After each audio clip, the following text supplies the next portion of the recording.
Hey everyone, it's Jess from the Surviving Eating Disorders blog on HealthyPlace.com.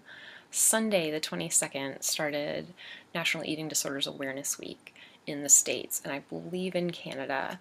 And all my international people, I'm sorry I don't know your eating disorder awareness weeks. I'm totally Yankee. Um, but this this week is really important to me personally because the theme is I had no idea. And it talks a lot about these sort of blind spots that we have about eating disorders, where we think, oh, well, men don't get eating disorders, and I just like to run, it's not a problem, or oh, black girls don't get eating disorders. Whatever the sort of like, oh, that doesn't happen in this population or in this context. I'm just dieting, whatever. So for me, when I started really struggling again about 5 years ago, I thought I was just training for a half marathon. I thought I was eating healthfully, and especially when I started, eating what I thought was a normal amount of calories, and my runs weren't that long. I was only running so many miles a week. But I had no idea, literally. So the theme for this week really hits home for me because I did not realize how common it is for athletes to have eating disorders. And not that I would have ever considered myself an athlete, but I was a runner, and that didn't match up. I had no idea that 35% of dieters are going to go on to disordered eating and even full-blown eating disorders. So what I thought was just cutting a few bad foods out of my regular diet went downhill really quickly. And within a year of starting my half marathon training and this different diet, I was in so deep that I couldn't see it.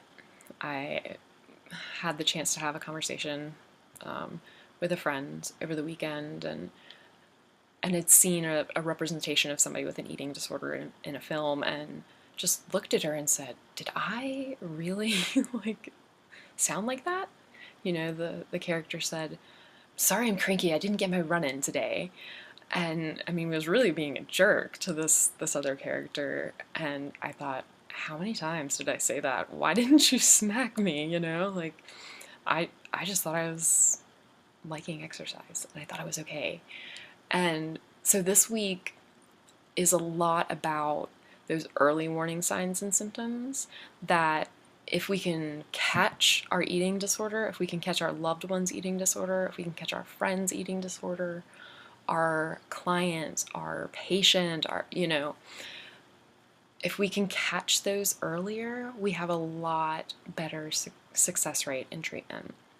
And that's really important because a full recovery is possible, and the longer you wait to get started on that path, the harder it becomes because those thoughts and behavior patterns become ingrained and actually change sort of the way your brain and body work, and it makes it a lot harder to get out of. So this week especially is really important about getting those messages out there regarding people who may not have known that they were looking at disordered eating or full-blown eating disorder. So my encouragement to you is to keep spreading the news. Friends of mine who are on Facebook, who are also readers of this blog, you guys are doing awesome. It's so heartwarming to see these friends of mine really own their stories and say, this doesn't have to be the way it is. And that's really the truth of it, is that this doesn't have to be the way it is. And if we can start recognizing these signs and symptoms earlier, we can save a lot of people a lot of years of torment. And that would be amazing, because I've learned a lot about myself over the last 5 years, and I do not wish away that knowledge. But at the same time, if there had been another way to come to it, I might have been okay with that. So keep sharing information on social media and educating people. Educate yourself. There are some links down below that will have information about some tweet chats that the National Eating Disorder Association is putting on this week for different different groups of people. So there's one actually like specifically looking at what medical professionals can be looking at. So if you're a doctor, or if you know a doctor, get them going over there. They have some really great people leading discussions and chats, and that would be really valuable in a lot of ways for a lot of people. So I encourage you to check that out. Keep sharing the information. Keep fighting the good fight, guys. You're awesome. Bye.